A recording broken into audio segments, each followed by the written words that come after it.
classes of soil science, and our first experiment is particle size analysis of soil by hydrometer method. এবং এটা আমরা বলতে পারি যে তোমাদের জন্য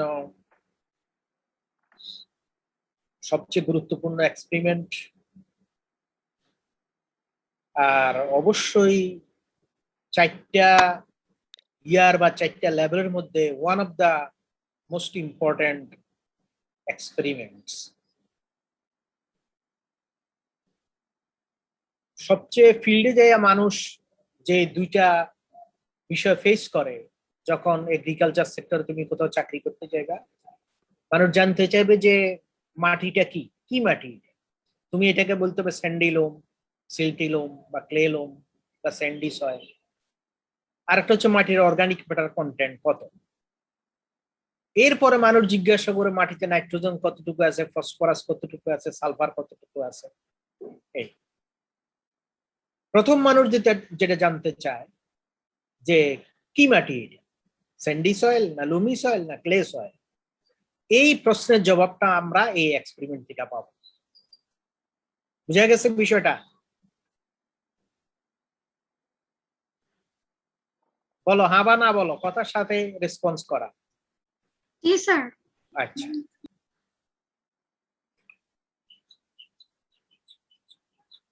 আমরা সয়েল বলতে কি বুঝি? Four major components of soil কি কি? মাটির প্রধান চারটা উপাদান, কম্পোনেন্ট কি কেউ বলতে পারো?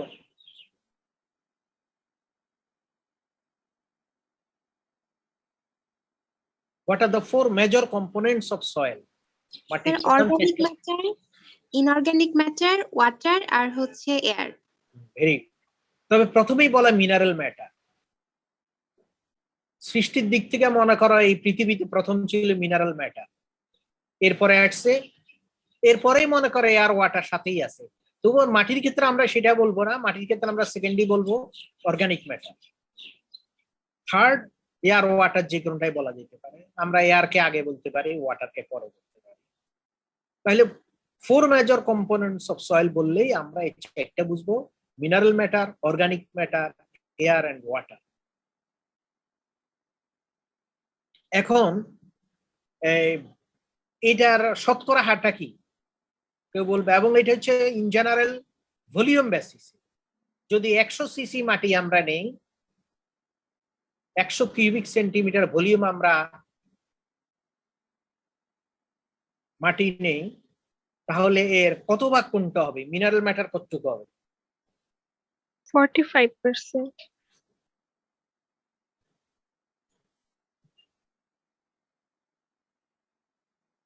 এটা সাধারণত আমরা এরকম একটা রাউন্ড কিছু দিয়ে আমরা এটাকে বুঝাইয়া থাকি।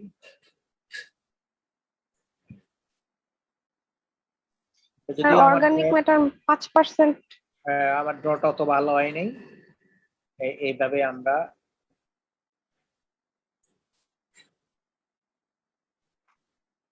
এটা আর একটু ছোট হবে আর কি। এটা হচ্ছে তার মিনারেল ম্যাটার ভলিউম বেসিস, কিন্তু এটা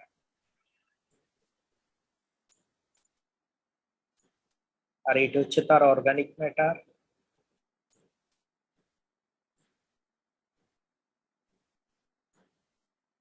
আর এটা হচ্ছে 50-50।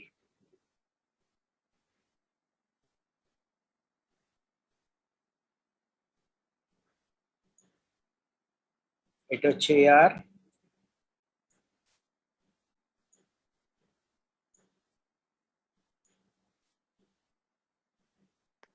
এয়ার, আর এটা হচ্ছে তার ওয়াটার। হোয়াইট বোর্ড বা ব্ল্যাক বোর্ডের মধ্যে এখানে অত দ্রুত লেখা যায় না। আচ্ছা, প্রথমে আমরা বলবো মিনারেল ম্যাটার, এটা হচ্ছে তার 45%।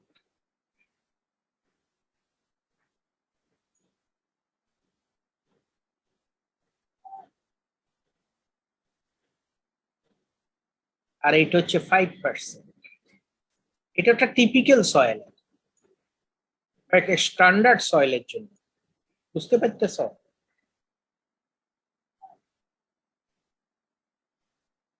এই 5%।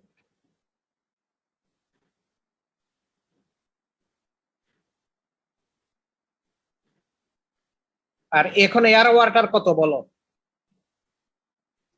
25%। 25। আমি আর পার্সেন্ট এখানে বসাইলাম না, যেহেতু অনেক আমার লিখতে অনেক সময় লেগে যাচ্ছে। বুঝে নিও, অনেক 25%। আর এখানে এরকম ওভারল্যাপিং দেখাইলাম কেন? এয়ার মনে কর ওয়াটারটা এইদিকে এয়ারের ভিতর ঢুকে গেছে, আবার এয়ারটা ওয়াটারের ভিতরে ঢুকে গেছে, এটা ওভারল্যাপিং দেখানোর মানেটা কি?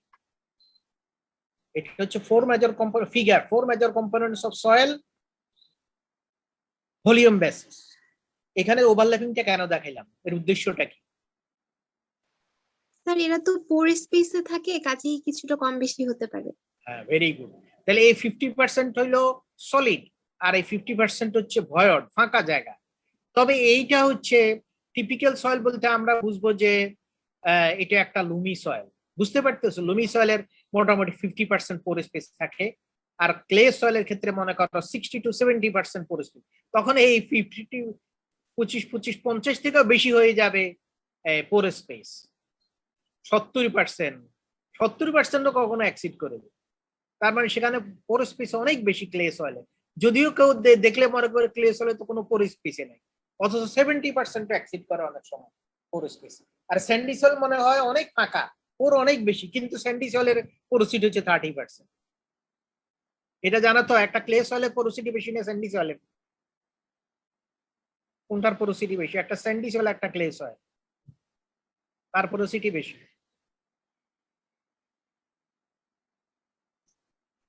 Clay soil. ক্লে সয়েল, ঠিক আছে। তাহলে এই যে আমরা এখন আজকের যে এক্সপেরিমেন্ট পার্টিকেল সাইজ অ্যানালাইসিস, এই পার্টিকেল কোনটার? এই কি A25 না A25 না A5 নাকি A45? এইটা আমরা হিসাব করবো আজকে। 45% নাকি অন্যগুলা, নাকি সব?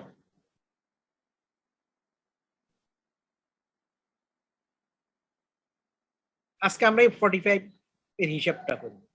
এছাড়া অন্যগুলা কোনো হিসাবেই থাকবে না। 45 তো আমরা 100 হিসাব করবো। বুঝতে পারতেছ? তার মানে এই 45% এখন কি কি আছে বলো? এই যে মিনারেল ম্যাটার, এর মানেটা কি? মাটিতে কি মিনারেল ম্যাটার হিসাবে আছে না অন্য কিভাবে আছে? এটা মাটিতে 45%টা কি বলো? তিনটা জিনিস। স্যান্ড এবং ক্লে। হ্যাঁ, ভেরি গুড। মাটিতে 45% হলো তিনটা জিনিস, একটা হচ্ছে স্যান্ড, আর একটা হচ্ছে সিল্ক, আর একটা হচ্ছে ক্লে। বাস, এটাই আমাদের মূল বিষয়। এটা যখন বলতে পারছো, ওকে, আমরা এখন সামনে চলে যাই।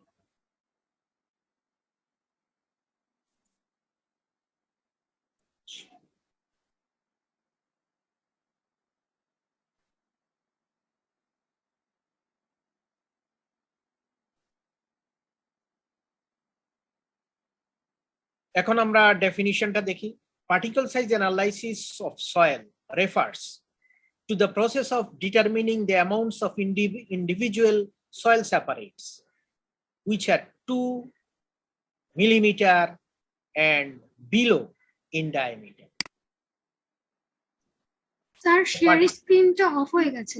হ্যাঁ, শেয়ার স্ক্রিনটা অফ হয়ে গেছে। এখন কি দেখা যাচ্ছে? না স্যার, দেখা যাচ্ছে না।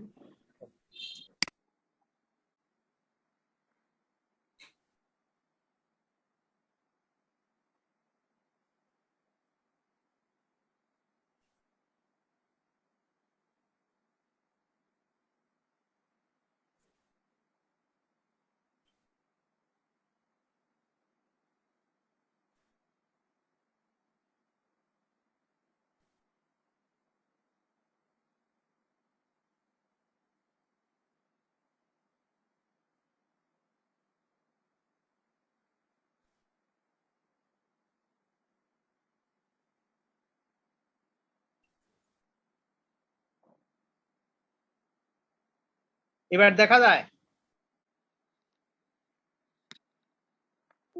এবার কি দেখতেছো তোমরা? স্যার স্ক্রিন দেখা যায়, কিন্তু হচ্ছে আপনার ওই মানে ম্যাটেরিয়ালসটা, কোর্স ম্যাটেরিয়ালসটা দেখা যায় না স্যার। এটার সমাধান কি?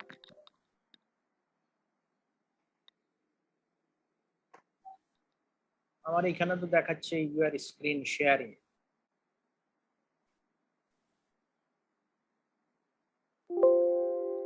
স্যার আপনি অন্য কোনো ট্যাবে আছেন মেবি, এই কারণে হয়তোবা দেখা যাচ্ছে না। আপনি যেখান থেকে আপনার কোর্স ম্যাটেরিয়ালটা শেয়ার করবেন সেখানে গেলেই হয়ে যাবে স্যার।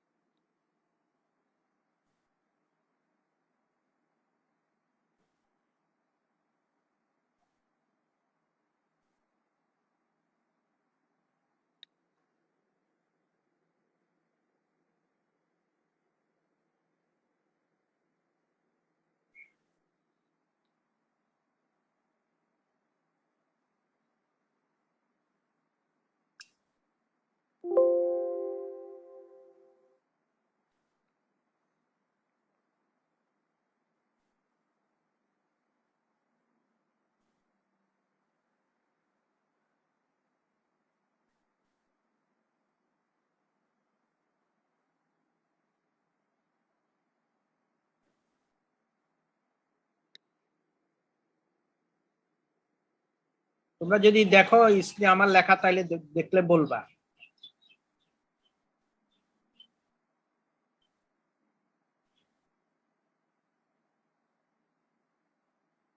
তোমরা মাত্র তো এখন 14 জন, আগের থেকে তা না 34, ঠিক আছে 34 হলে ঠিক আছে।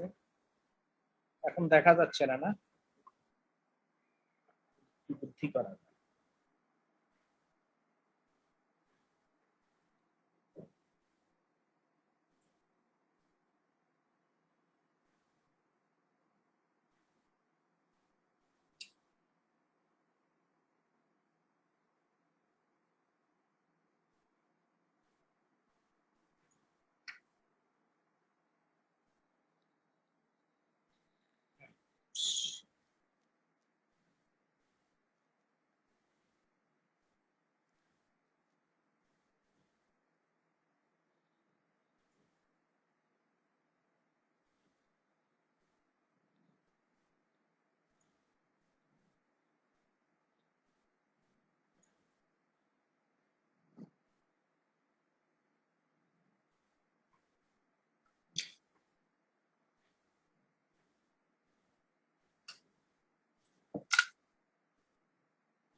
আচ্ছা আমি কাইটা দিই আবার টুকি দিই। আগে বলতে পারো নাই, দেখার সাথে সাথে বলবে এখন দেখা যায়। আচ্ছা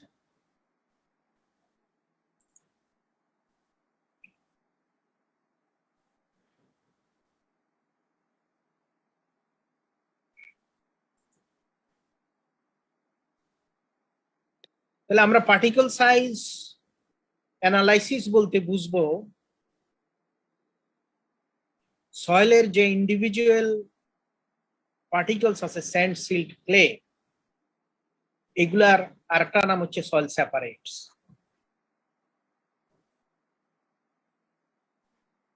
তাহলে এদের শতকরা হার নির্ণয় করাটাই হচ্ছে particle size analysis. Particle size analysis, particle কয়টা সাইজের? 3টা সাইজের, স্যান্ড, সিল্ট এন্ড ক্লে। এখন এই সাইজটা, এখন সাইজটা কি বলো? সাইজটা সাধারণত আমরা 2টা সিস্টেমে হিসাব করি, এক হচ্ছে ইউএসডিএ সিস্টেম আর একটা ইন্টারন্যাশনাল সিস্টেম। এই সাইজ বলতে পারো ইউএসডিএ সিস্টেমের size, sand, silt, clay size কত? Diameter in millimetre. স্যান্ড হচ্ছে 2 থেকে 0.05, সিল্ট 0.05 থেকে 0.002 এবং ক্লে হচ্ছে লেস দেন 0.002 মিলিমিটার ডায়ামিটার। আর ইন্টারন্যাশনাল সিস্টেম হচ্ছে সব হচ্ছে 2 থেকে 0.02, 0.02 থেকে 0.002 and less than 0.002 millimetre diameter. তাহলে এখন আমাদের এই এক্সপেরিমেন্টের উদ্দেশ্য হচ্ছে মাটিতে যে স্যান্ড, সিল্ট এবং ক্লে পার্টিকেল গুলো আছে এর কোনটা শতকরা কত ভাগ? সব মিলে হলো 100, স্যান্ড, সিল্ট, ক্লে হলো শতকরা 100 ভাগ, টোটালি 100। এর মধ্যে স্যান্ড কত ভাগ? উদাহরণস্বরূপ স্যান্ড আমরা যদি 50 ধরি, সিল্ট যদি 30 ধরি তাহলে ক্লে কত হবে? 40 আর 30, 50 আর 30, আর থাকবে 20, তাই না? স্ট্যান্ড যদি 50%, সিল্ট যদি 30 হয় তখন ক্লে হবে 20%, মোট 100%। এই শতকরা হারটা আমরা আজকে বের করবো, এটা আমাদের কাজ। এটা বের করলে আমাদের কি লাভ হবে? লাভটা কি? এরা লাভটা এখানে বলা হচ্ছে। The analysis is used to know the texture of soil. এই 40, এই 50, 30, 20 ভাগ, মোট 100 ভাগ, এটাকে আমরা একটা ট্রায়াঙ্গুলার টেক্সচারাল ডায়াগ্রামে বসাবো, তখন আমরা মাটির টেক্সচারাল ক্লাসটা নির্ণয় করব। এই এটাকে বলে টেক্সচারাল diagram, Marshall's triangular টেক্সচারাল diagram.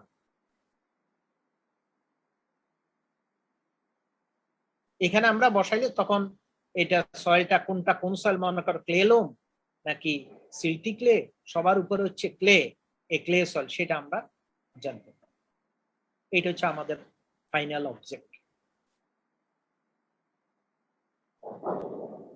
Sand, silt and clay are the mechanical components. এইগুলোকে আবার মেকানিক্যাল কম্পোনেন্টও বলা হয়।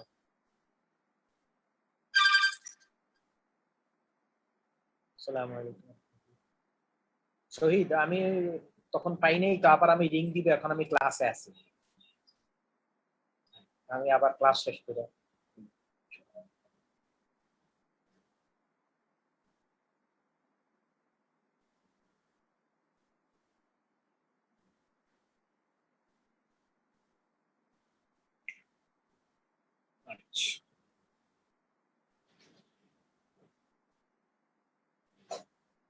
তাহলে এই স্যান্ড, সিল্ট, ক্লে, এই কম্পোনেন্ট গুলাকে বলা হয় মেকানিক্যাল কম্পোনেন্ট। সেই হিসাবে এই এক্সপেরিমেন্টের আর একটা নাম হচ্ছে মেকানিক্যাল অ্যানালাইসিস অফ সয়েল। কোন কোন বইতে তোমরা পাইবা, প্র্যাকটিক্যাল বইতে, মেকানিক্যাল অ্যানালাইসিস অফ সয়েল। তাহলে particle size analysis of soil এর আরেকটা নাম হচ্ছে মেকানিক্যাল অ্যানালাইসিস অফ সয়েল বা হাইড্রোমিটার মেথড। আচ্ছা,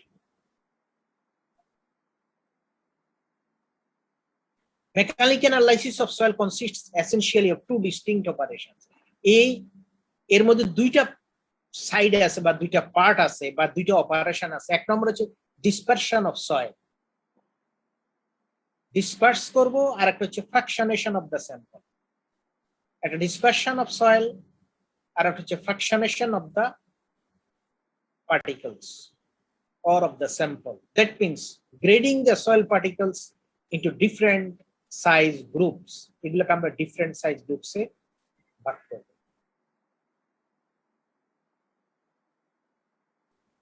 নাম্বার 1, ডিসপারশন। এই ডিসপারশন বলতে কি বুঝো? ডিসপারশনে বাংলা কি বলার জন্য?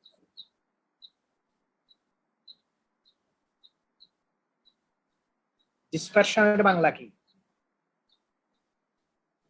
সাধারণ বাংলা ছড়িয়ে পড়া। বিস্তৃতি। হ্যাঁ, ছড়িয়ে পড়া।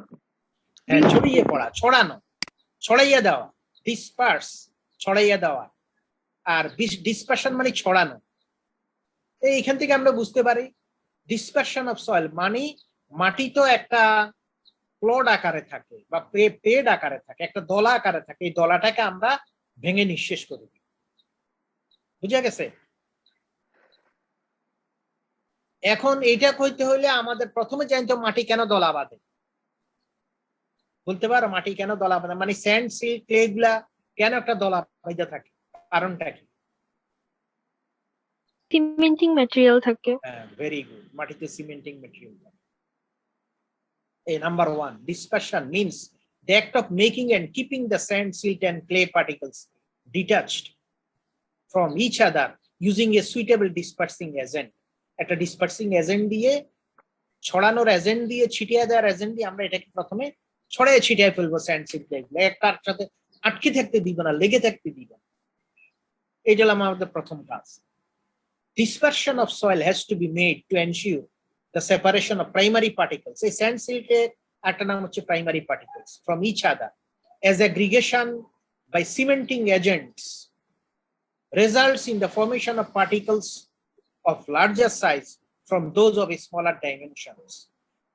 আর যখন স্যান্ড সিল্ক ক্লে মিলে দলা বাঁধে সেগুলাকে আমরা এক ধরনের পার্টিকেল বলি, সেটাকে বলে সেকেন্ডারি পার্টিকেল। তাহলে স্যান্ড সিল্ক ক্লে হবে প্রাইমারি পার্টিকেল এবং একটা যখন দলা বাঁধে তখন সেটাকে আমরা বলি সেকেন্ডারি পার্টিকেল। এই দলা বাঁধা তবে অ্যাগ্রিগেশন কেন হয়? Due to cementing agents. এরা একটা নাম হচ্ছে চিলেটিং এজেন্ট আর একটা cementing agent or chelating material. Cementing materials or cementing agents or chelating agents are those which are responsible for aggregate or structure formation of soil. এই cementing material মাটিকে একটা structure দেয়। কি কি স্ট্রাকচার দিতে পারে? মনে করো 4টে স্ট্রাকচারাল টাইপস। কি কি সেগুলা? Spheroidal, plate like, block like, prism like, যে কোনো একটা স্ট্রাকচার দিতে পারে। সিমেন্টিং ম্যাটেরিয়ালস অফ সয়েল আর, মাটির সিমেন্টিং ম্যাটেরিয়ালস গুলো কি কি? Organic matter, carbonates of calcium and magnesium, oxides and hydroxides of iron and aluminium, organic exudates, microbial gum, clay to clay cementation, and other fluctuating agents. এইগুলার কারণেই মানে clay থাকলেও মাটি দলা বাঁধে, কারণ আমরা জানি যে ক্লের সাথে যদি একটু পানি লেগে যায় তো ক্লে দলা বেঁধে যায়, কারণ ক্লের মধ্যে একটা সিমেন্টিং পাওয়ার আছে, সিমেন্টেশন করে। দেখবা স্যান্ডে লেগে থাকে না, কিন্তু ক্লে একসাথে লেগে থাকে।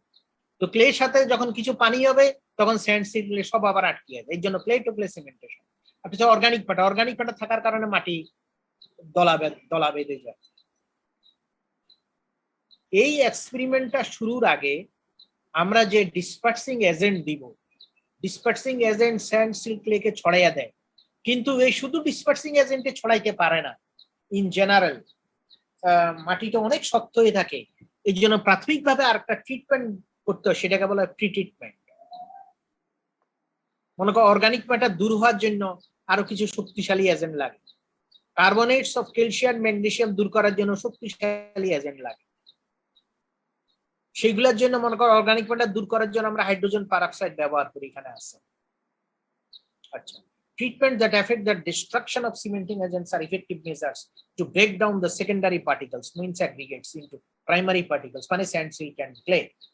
The process of separating into primary particles from secondary particles is known as pre-treatment. প্রথমে আমরা এই সেকেন্ডারি পার্টিকেল গুলাকে একবার ভাঙলে মনে করো মাটিটা লুজ হয়ে যাবে, এরপর স্যান্ড থেকে সিল্টকে আবার দূরে সরাই দিবে, সেটা হচ্ছে মূল ডিসপারশন। এর আগে যে কাজটা সেটা প্রিট্রিটমেন্টটা সাধারণত এক্সপেরিমেন্ট শুরুর আগে করতে হয়। এখন এই প্রিট্রিটমেন্ট কিভাবে করি? Reagents used in pretreatment, hydrogen peroxide দিলে organic matter plus hydrogen peroxide, এটা হাইড্রোজেন পারঅক্সাইডের কাজ হচ্ছে অর্গানিক ম্যাটারকে ভেঙে দেওয়া, অ্যাসিডের কাজও ভেঙে দেওয়া, হাইড্রোজেন পারঅক্সাইড অর্গানিক ম্যাটারকে ডিস্ট্রাকশন করে দেয়। তো অর্গানিক ম্যাটার ডিস্ট্রাকশন হয়ে গেলে কিন্তু এটার যে clay to clay cementation, sand সিল্কের পারস্পরিক যে সিমেন্টেশন, এটা দুর্বল হয়ে যায়। এক হচ্ছে অর্গানিক ম্যাটার, আরেকটা হচ্ছে হাইড্রোক্লোরিক অ্যাসিড। এটা আমরা ব্যবহার করব to destroy calcium carbonate. Calcium carbonate একটা সিমেন্টিং এজেন্ট। আগের দিনের কোনো বিল্ডিং দেখছো, আগের দিনে বিল্ডিং এ যে সিমেন্টিং এজেন্ট সেটা কি ব্যবহার হইতো? পুরানের দিনে 200, 300, 400 বছর আগের বিল্ডিং যদি কেউ দেখো, সেখানে দেখবে চুন দিয়ে বিল্ডিং বানায়, দেখছো কেউ? আমি দেখছি আগের দিনের বিল্ডিং গুলা চুন, ক্যালসিয়াম। বা তোমরা মনে করো যে শেরে বাংলা হলে খুব সম্ভবত এটার ভিতরে এখন এই ক্যালসিয়াম কার্বনেট প্রচুর পাওয়া যায়।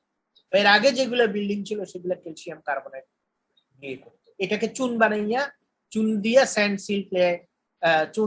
সিল্কের সাথে চুন দিত, এরপর সিমেন্ট, এরপর বালু দিত। সিমেন্ট ছিল না তখন, পরে সিমেন্ট আবিষ্কার হওয়ার পরে সিমেন্ট দিচ্ছে। আচ্ছা, তাহলে এই ক্যালসিয়াম কার্বনেট দূর করার জন্য হাইড্রোক্লোরিক অ্যাসিড দিয়ে, hydrochloric acid plus calcium carbonate হচ্ছে ক্যালসিয়াম ক্লোরাইড, পানি plus carbon dioxide. Subsequently, the primary particles are to be kept in dispersed condition during fractionation of the sample.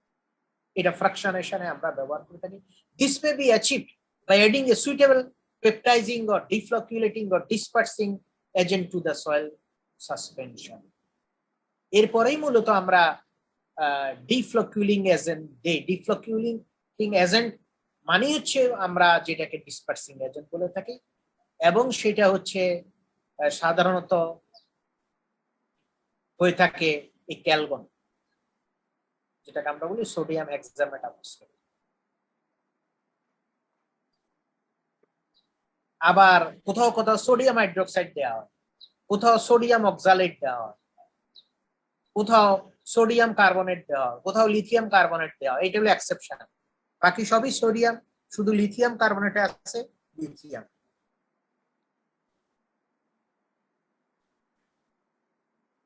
তাহলে এক হচ্ছে প্রিট্রিটমেন্ট আর একটা হচ্ছে ডিসপার্সিং এজেন্ট।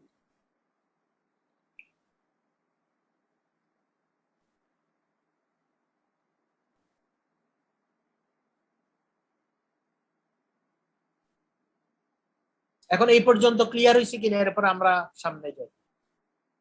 যখন আমরা ক্যালসিয়াম কার্বনেটের সাথে হাইড্রোক্লোরিক অ্যাসিড রিঅ্যাকশন ঘটাবো, তখন ক্যালসিয়াম ক্লোরাইড হবে পানি প্লাস কার্বন ডাইঅক্সাইড, মানে ক্যালসিয়াম কার্বনটা ডিস্ট্রয় হয়ে গেল। ক্যালসিয়াম কার্বন ডিস্ট্রয় হয়ে গেলে, ক্যালসিয়াম এবং ক্লোরিনে বিভক্ত হয়ে গেলে এটা আর সিমেন্টিং পাওয়ার থাকে না, তখনই কিন্তু স্যান্ড সিল্কের কানেকশনটা লুজ হয়ে যাবে। এরপর আমরা যখন এই ডিসপার্সিং এজেন্টটা দিব, ক্যালগন অথবা সোডিয়াম হাইড্রোক্সাইড বা সোডিয়াম অক্সালেট অথবা সোডিয়াম কার্বনেট বা লিথিয়াম কার্বনেট, সেই ক্ষেত্রে আমাদের একমাত্র স্যান্ড সিল্কের পরস্পর ডিসপার্সড হয়ে যাবে, কমপ্লিট ডিসপারশন। এই পর্যন্ত ক্লিয়ার হয়েছে কিনা সবার?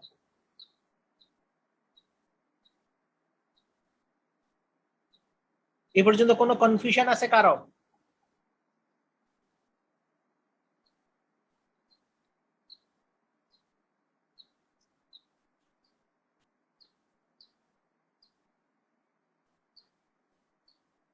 কথা শুনতেছো আমার? না স্যার, কোনো সমস্যা নেই। আচ্ছা, এখন আসি আমরা সেকেন্ড স্টেপ, ফ্র্যাকশনেশন। যখন স্যান্ড সিল্ক ক্লে পরস্পর লুজ হয়ে গেল, একেবারে দুর্বল হয়ে গেল, এদের মধ্যে আর কোনো সিমেন্টিং এজেন্টও নাই, এবং আর এই যে আমরা ডিসপার্সিং এজেন্ট দিচ্ছি, ডিসপার্স, তাহলে ডিসপার্সিং এজেন্টের আগে আমরা সাধারণত প্রিট্রিটমেন্ট করে থাকি।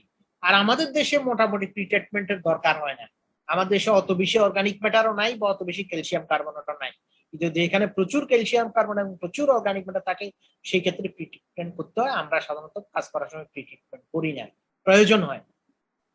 তাহলে আমরা মূলত মাটিটাকে পাউডার করে, মাটিটাকে শুকাইয়া পাউডার করি, এরপর সেটাকে সেটার মধ্যে আমরা ক্যালকন যোগ করি, ক্যালকন যোগ করে আধা ঘন্টা বা 1 ঘন্টা রেখে দেই, ও আমরা সাধারণত সারা রাত রেখে দিই।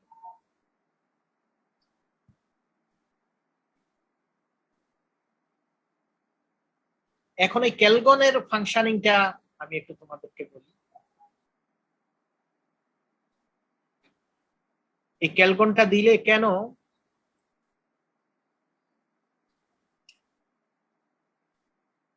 কমপ্লিট ডিসপারশন ঘটে।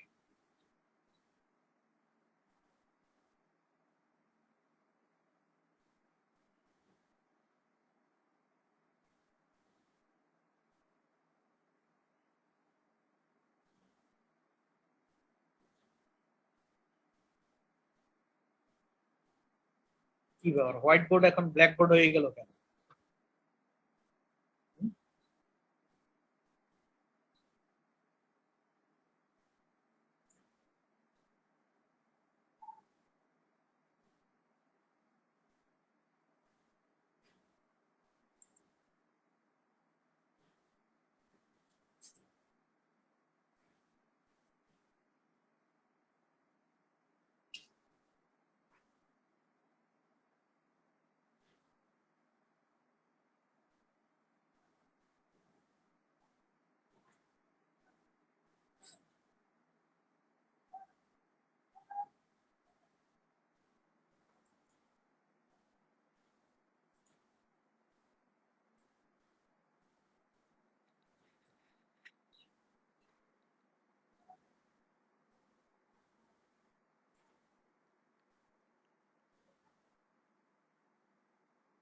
ক্লিক করতেছি হোয়াইট বোর্ডে হয়ে যায় ব্ল্যাক বোর্ড।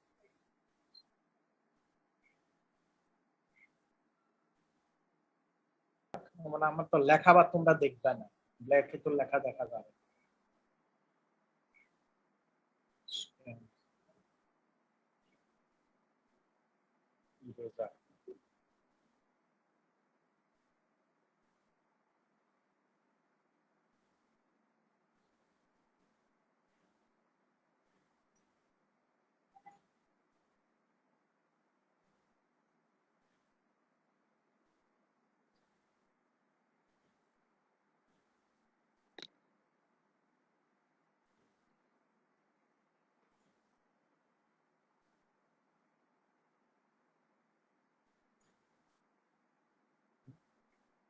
হোয়াইট বোর্ড আনতে পারতেছি না।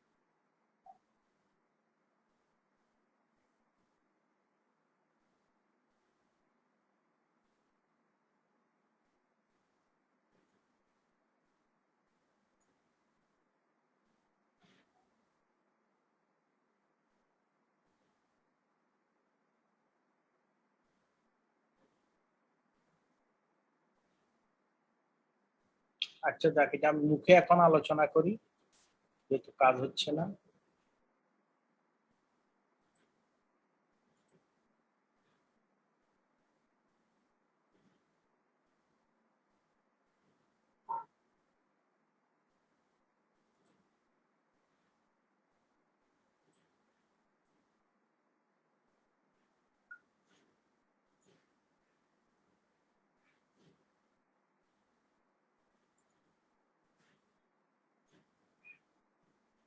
স্ক্রিনে লেখা দেখতেছো এখন?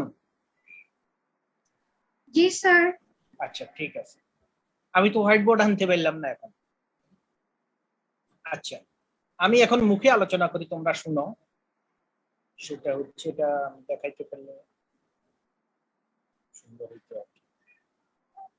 আচ্ছা, আমরা এই যে ক্যালগন দিলে, ক্যালগনের মোড অফ অ্যাকশনটা কি, ক্যালগনের কাজটা কি?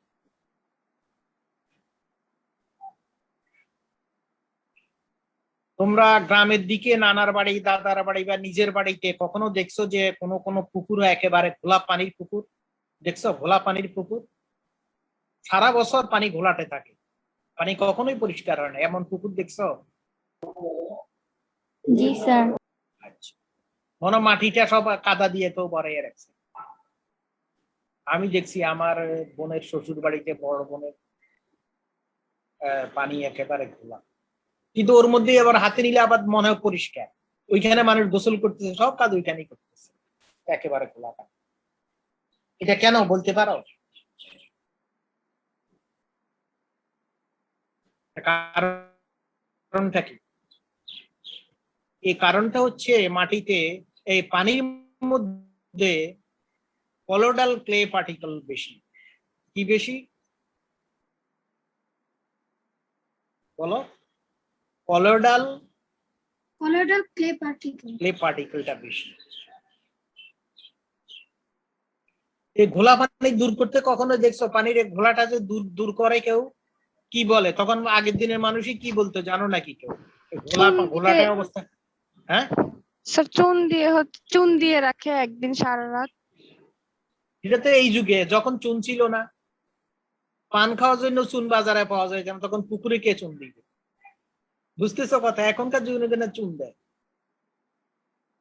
তখন কি করতো কেউ জানো নাকি?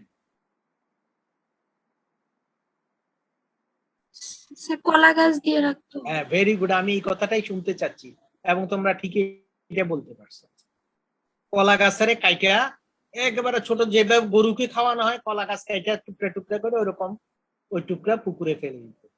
তো ফেলে দেওয়ার পরে পানি আস্তে আস্তে পরিষ্কার হইতো। এখন আমার প্রশ্ন হলো কেন? এটার উত্তর কেউ জানো?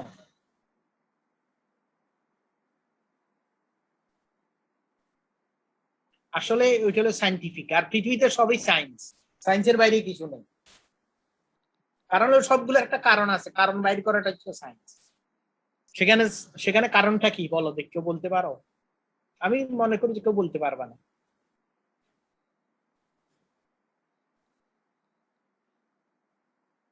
কলা গাছে প্রচুর পরিমাণে কি থাকে? পটাশিয়াম। এটা জানো? এটার জন্য পটাশিয়াম সমৃদ্ধ মাটিতে কলা হয় বেশি। তার মানে কলা গাছে প্রচুর পরিমাণে পটাশিয়াম থাকে। কলা গাছে প্রচুর পরিমাণে পটাশিয়াম থাকে। কলা গাছটা যখন কেটে টুকরো টুকরো করা হয়, তখন কলা গাছ পচতে পচতে ওই পটাশিয়ামটা আস্তে আস্তে ওপেন হয়, ক্লিয়ার ওপেনটা, মানে আস্তে আস্তে ডিকম্পোজড হয় এবং পটাশিয়ামটা রিলিজ হয়। বুঝতে পারতেছো কথা?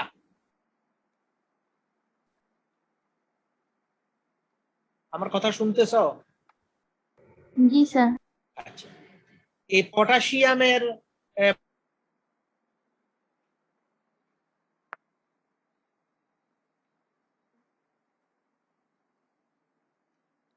কি?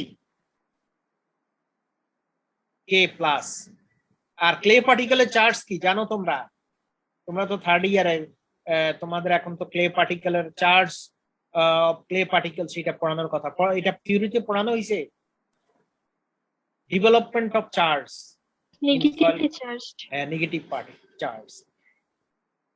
তাহলে এই নেগেটিভ চার্জ পটাশিয়ামের পজিটিভ চার্জের সাথে অ্যাট্রাক্টেড হয়ে যায়। বুঝতেছো কথা? তাইলে এই দুইটা জিনিস যখন অ্যাট্রাক্ট হলে তখন তার ওজন বাড়ে না কমে? ক্লে বা কলোডাল, মূলত এগুলো কলোডাল পার্টিকেল। কলোডাল পার্টিকেল গুলা, যে এখনই তো আমার বোর্ডের দরকার ছিল,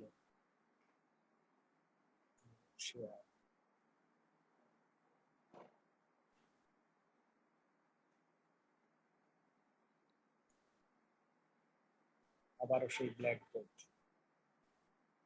হবে না।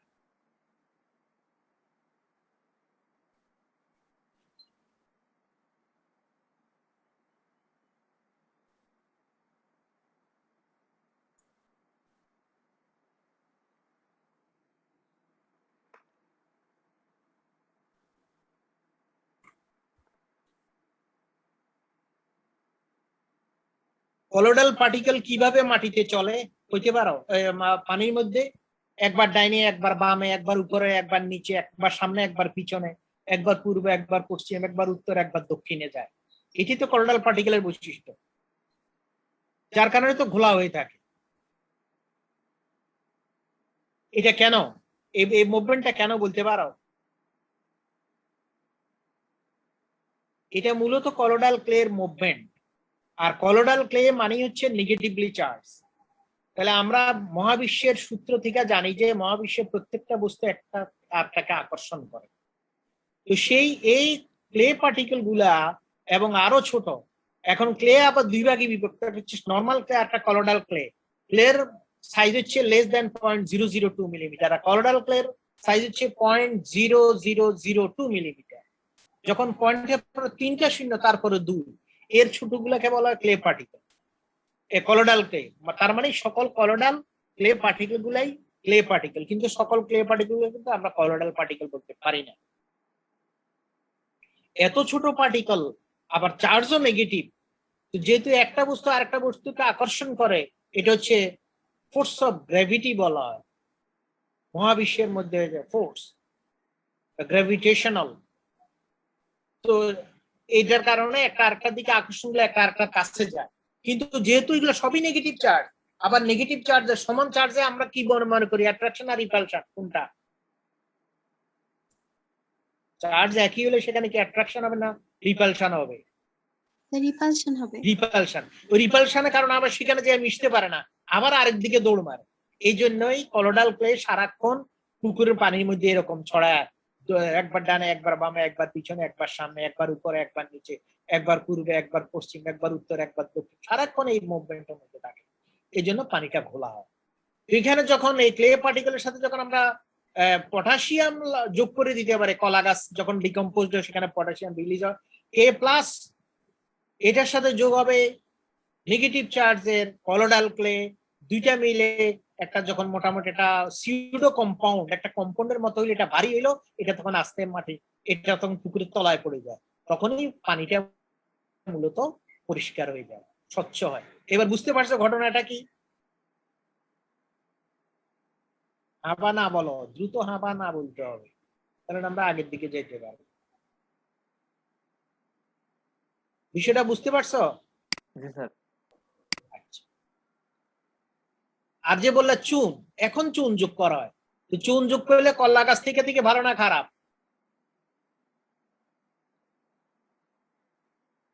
চুন দিলে এদিক দিয়া ভালো, চুনের মধ্যে তো কি আছে বলো? ক্যালসিয়াম, ক্যালসিয়ামের চার্জ কত? +2, আর পটাশিয়ামের +1। যেখানে একটা পটাশিয়াম একটা ক্লে বা কলোডার ক্লে এর সাথে কম্বাইন করতো বা একটা অ্যাগ্রিগেশন করতো বা লেগে থাকতো, সেখানে একটা ক্যালসিয়ামের সাথে দুইটা কলোডার ক্লে মিশতে পারে এবং এটা ভারী হয়ে নিচে পড়ে যায়। এই জন্য চুন দিলে দ্রুত পানিটা পরিষ্কার হয়। এবার বুঝা গেছে বিষয়টা? জি স্যার। এখন তাহলে আমরা এখানে চুন দিচ্ছি না কেন? তাহলে চুনের লাভটা বললাম। এখানে এখন দেখো আমরা যা যা বলছি, এই ক্যালগন কি আছে দেখো, প্রথমে কি দেখো? সোডিয়াম, আর সোডিয়াম হাইড্রোক্সাইডে সোডিয়াম, সোডিয়াম অক্সালেটে সোডিয়াম, সোডিয়াম কার্বনেট সোডিয়াম, শুধু লিথিয়াম কার্বনেটে লিথিয়াম, লিথিয়ামের কিছুটা সোডিয়ামের বৈশিষ্ট্য আছে, মানে অ্যাক্টিভিটির দিক দিয়ে আর কি, তার অ্যাকশনের দিক দিয়ে। এমনি তো সোডিয়াম এবং লিথিয়াম দুইটা সম্পূর্ণ ভিন্ন জিনিস। তাহলে এইখানে দেখো আমরা সোডিয়ামে কিন্তু ব্যবহার করছি, সেখানে কলা গাছের পটাশিয়ামও নাই, আর মনে করো যে ক্যালসিয়াম, চুনে সেই ক্যালসিয়ামও নাই, আমরা এখানে ব্যবহার করছি সোডিয়াম। আমরা এখানে পটাশিয়ামও কেন ব্যবহার করব না বা ক্যালসিয়াম কেন ব্যবহার করব না? ক্যালসিয়াম এবং পটাশিয়াম এটা কি ডিসপার্স করবে নাকি আরো সিমেন্টেশন করবে? কি করবে বলো? ক্যালসিয়াম এবং পটাশিয়াম এটা কি সিমেন্টেশন করে না ডিসপারশন করে? ডিসপারশন। কোনটা? সিমেন্টেশন করে। আরো জোরে কথা বলো, জোরে বলো, আমি তো চারিদিকে এদিকে শব্দ, ওই যে বিল্ডিং এর শব্দ, কাজের শব্দ, তোমাদের নতুন হল হচ্ছে, এটা শব্দ একবারে আমাদের কান ঝালাপালা হয়ে যায়। তাহলে পটাশিয়াম এবং সিমেন্টেশন করে কে? পটাশিয়াম এবং ক্যালসিয়াম। পটাশিয়াম খুব দুর্বল সিমেন্টেশন আর কি, কিন্তু ক্যালসিয়ামটা অনেক শক্তিশালী। আর এর বিপরীতে সোডিয়াম। বুঝা গেছে? এই জন্য কোস্টাল বেল্টের সয়েলের স্ট্রাকচার ভালো না, সেটা জানো? যেখানে প্রচুর সোডিয়াম সেখানে মাটির ভালো স্ট্রাকচার তৈরি হয় না, এটা জানো তো? এই জন্য কিন্তু এই যে আমাদের ডিসপারশন এজেন্ট গুলো হচ্ছে এই সোডিয়াম, সব sodium hexametaphosphate, sodium hydroxide, sodium oxalate, sodium carbonate, আর পৃথিবীর কোথাও কোথাও লিথিয়াম, তবে এখন আর বেশি লিথিয়াম কার্বনেটটা ব্যবহার করা হয় না। আর লিথিয়ামটা অনেক দামি জিনিস। লিথিয়াম ব্যাটারি, লিথিয়াম দিয়ে কি তৈরি করা হয় জানো? লিথিয়াম ব্যাটারি তৈরি করা হয়।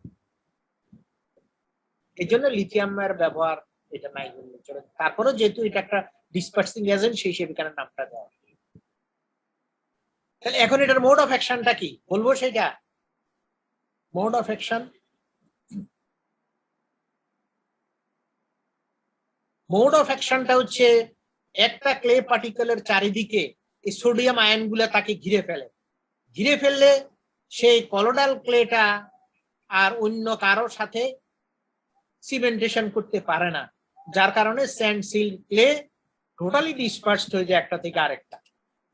এবং এটাকে যখন আমরা একটা সাসপেনশন করে ফেলবো বড় একটা কন্টেইনারে, যেটাকে বলা হয় 1 লিটার সেডিমেন্টেশন সিলিন্ডার আমরা ব্যবহার করব, সেক্ষেত্রে এই স্যান্ড সিল ক্লে দুর্বল হয়ে যায় এবং এটাকে আমরা পড়ার জন্য সুযোগ দেই স্টোকসেস ল হিসাবে।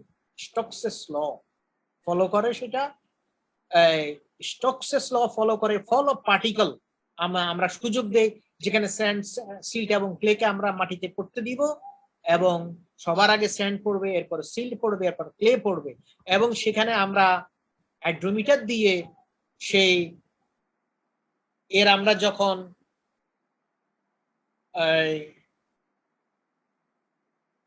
ডেনসিটি পরিমাপ করব, তখনই আমরা স্যান্ড, সিল্ট, ক্লের পরিমাণটা বের করতে পারব। এটা হচ্ছে আমাদের কাজ।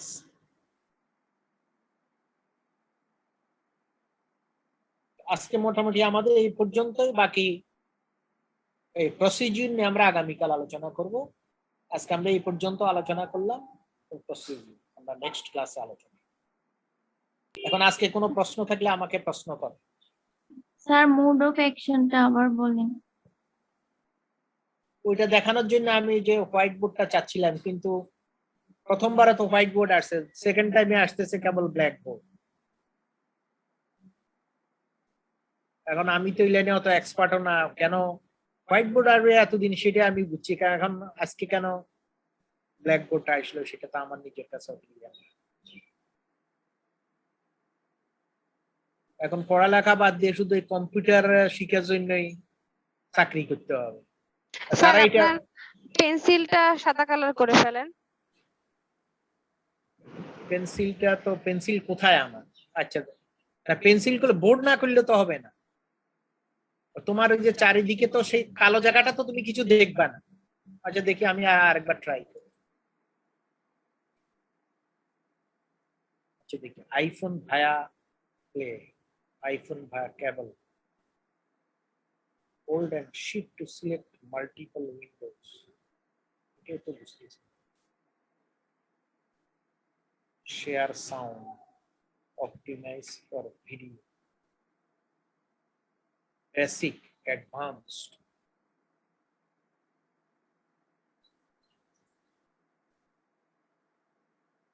স্যার এখন আপাতত একটু মুখে বলে দেন স্যার মোড অফ অ্যাকশনটা আরেকবার। তোমাদেরকে দেখাইতে পারলে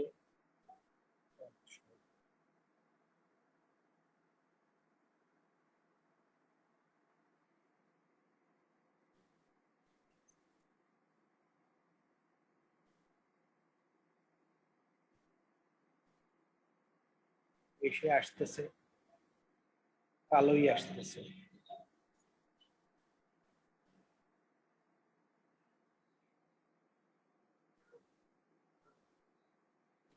যেমন আমরা মনে করো যে এই যে দেখো, এই যে এখন ফোটাটা আসছে কি লাল না কি রঙের, এটার মুভমেন্টটা কি হয়? কলোডার ক্লের মুভমেন্ট কিন্তু এই ধরনের, ঠিক কি না? এইভাবে কলোডার ক্লে সারাক্ষণ মুভমেন্টের মধ্যে থাকে। আবার লেখাটা তো চলে যায়, আগে তো লেখাটা থাকতো, এখন লেখাটা চলে যাচ্ছে, এই মুহূর্তেই চলে যায়। Spotlight, spotlight, arrow, vanishing pen, format.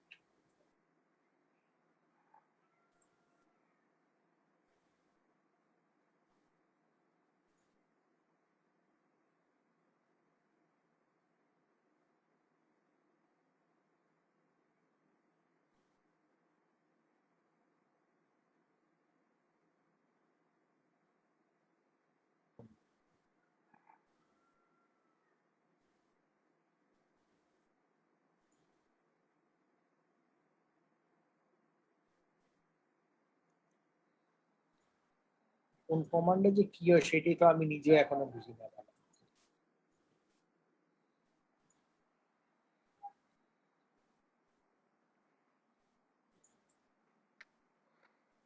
আচ্ছা যাক,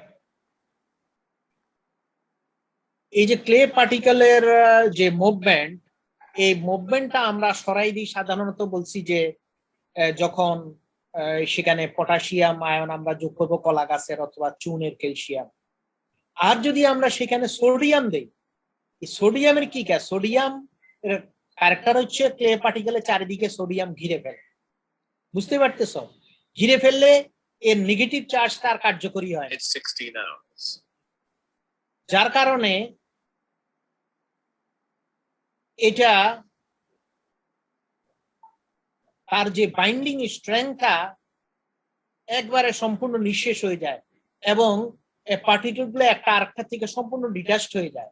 এর কারণ হচ্ছে সোডিয়ামের প্রপার্টি, সোডিয়াম স্ট্রাকচারকে ধ্বংস করে, মাটির স্ট্রাকচার। এই জন্যই সাগরের এলাকাতে, সমুদ্র উপকূল এলাকার মাটির স্ট্রাকচারটা ভালো না, যেখানে প্রচুর সোডিয়াম থাকে।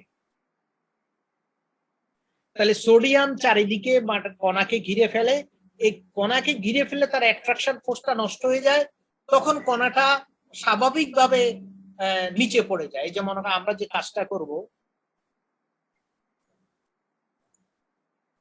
কি দেখাচ্ছে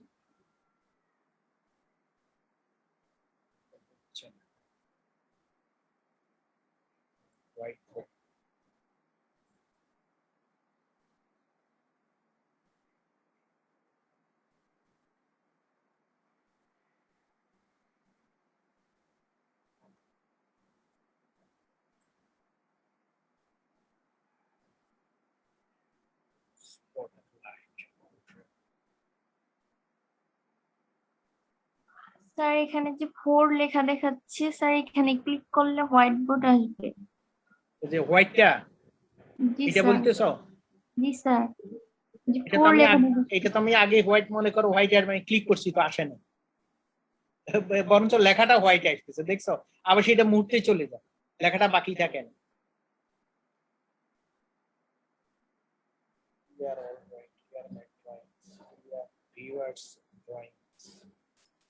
স্যার এটা তাহলে নেক্সট ক্লাসে দেখায়েন স্যার, এখন একটু আমাদেরকে মুখেই বলেন। হ্যাঁ, মুখে আমরা তো শুনি। আমি বলে দিছি।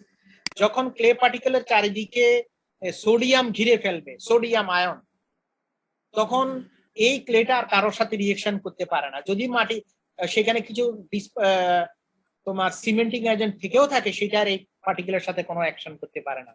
এবং আমরা এটা এখন এটা ড্র করে দেখাই। এই আচ্ছা, আমরা ফাইনালি এরকম একটা এই লেখাটা চলে যায়, তাহলে আমার কাজ হচ্ছে না। মনে করো এটা হবে আমাদের একটা, এটাকে আমরা বলবো যে সেডিমেন্টেশন সিলিন্ডার, এবং এখানে আমরা এই পর্যন্ত 1 লিটার ভলিউম, এখানে আমাদের এই যে মাটি পানি সব সাসপেনশনটা থাকবে।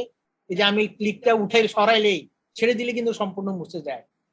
এবং এখানে আমি ফল অফ পার্টিকেল হওয়ার সুযোগ দিব, নিচে পড়তে দিব আর কি।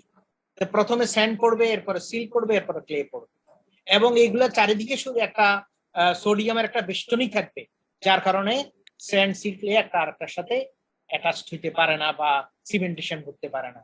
এবং স্টোকসের ল অনুযায়ী এই পার্টিকেল গুলা পড়বে। স্টোকসের লটা কি? স্টোকসের ল মনে আছে ফার্স্ট ইয়ারে তোমাদের?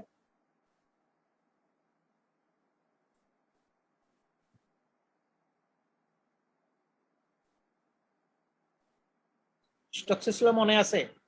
স্টোকসের লটা হচ্ছে fall of particle, fall of particle in a liquid. স্টোকসের লটা হচ্ছে fall of particle in a liquid. যদি কোনো একটা লিকুইডের মধ্যে আমরা কোনো সলিড বস্তুকে নিচে পড়ার সুযোগ দেই, সেই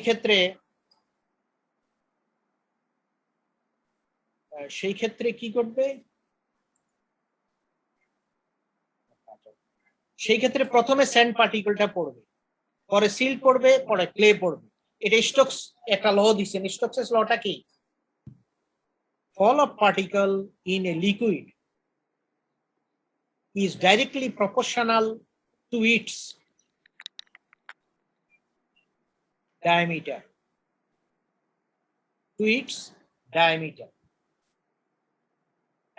Directly proportional.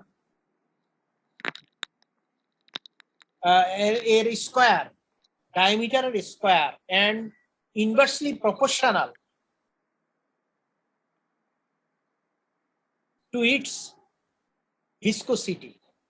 এবং এটা ফর্মুলাটা হচ্ছে v is equal to, লেখাটা থাকে না, 2/9 into dp minus d into gr square by n, dp minus d into gr square. এই আরটা হচ্ছে রেডিয়াস, রেডিয়াসের square, and inversely proportional to its viscosity.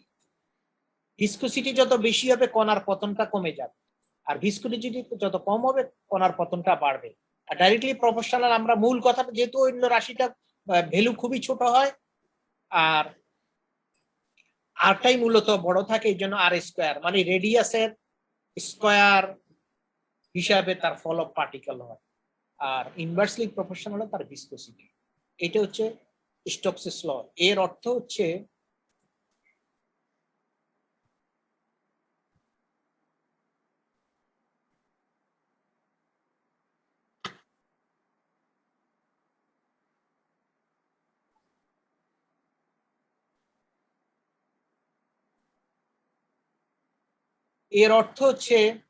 এই কণাগুলা স্যান্ড সবার আগে পড়বে, সিল্ট সবার পরে পড়বে, ক্লে সবার শেষে পড়বে, সিল্ট পরে পড়বে, সবার শেষে ক্লে। এই বিষয়টা আমরা আগামী ক্লাসে আলোচনা করব এবং সেখানে আমরা এই ফ্রাকশনেশন আমাদের আলোচনা হয়ে গেছে। এখন এই প্রসিডিউরটা আমরা নেক্সট ক্লাসে আলোচনা করব। এখন আজকে এর মধ্যে কেউ কোনো প্রশ্ন করলে আমাকে প্রশ্ন করতে পারে।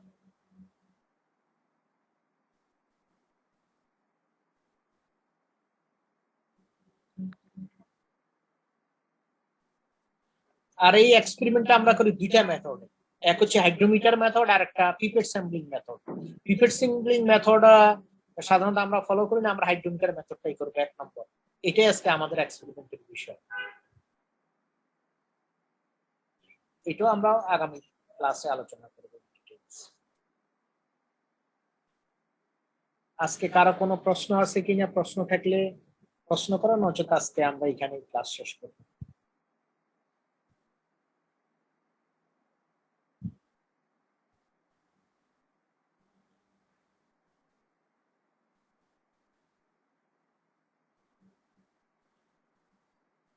কেউ আর কোনো প্রশ্ন করবা?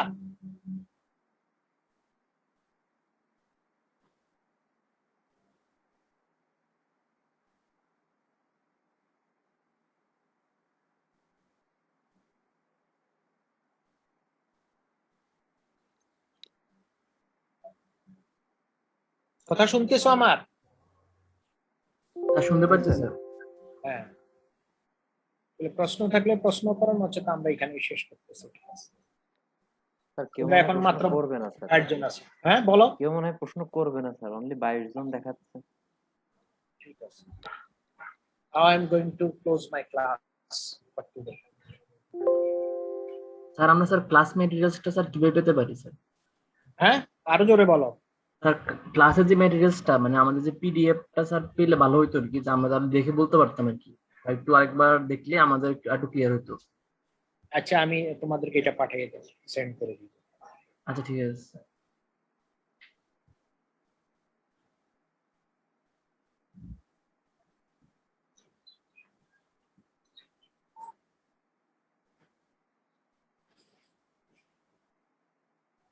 আজকে এই পর্যন্তই। I am going to close my class.